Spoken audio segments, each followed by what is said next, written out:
Sir, nag-withdraw ako ng savings sa Pag-ibig nung 10 years ako. Kailan po ulit ako pwedeng mag-withdraw ng savings?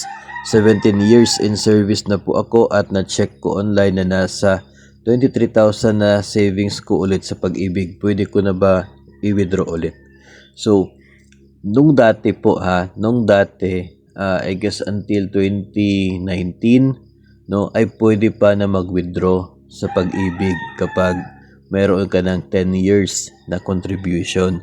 After that, ay hindi na po allowed na sa 15 years na po yung withdrawal. So baka nagtataka kayo dyan na kayo hindi na po naka-withdraw nung kayo ay 10 years.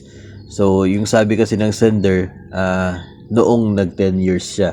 Ngayon ay 17 na siya, 17 years. So, ito po yung pagkakaalam ko po dyan.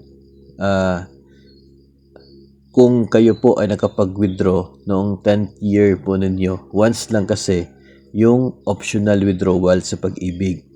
Nung dati pwede yung 10, ngayon 15 kapag walang gap.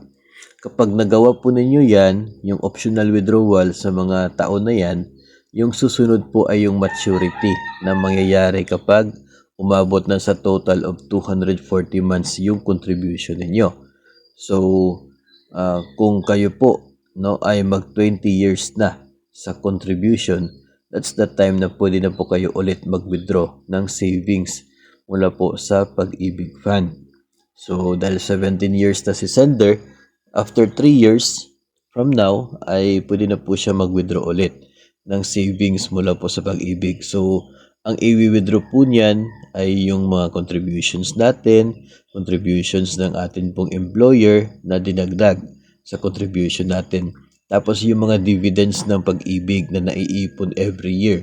Kasi at least 70% ng income ng Pag-ibig ay ibabalik sa mga miyembro as dividends or parang interest sa savings nila. So yung dividends na yon ay idadagdag sa contributions. Lahat yun mawi-withdraw kapag umabot ka na ng 240 months of contribution or 20 years. Then after that, kung natapos na kayo doon sa withdrawal, sa maturity, yung pagkakaalam ko doon po sa separation yung susunod. Either kapag nag-retire o kaya ay nag-resign ka after 20 years, no? O kaya ay sa kasamaang palad namatay si member.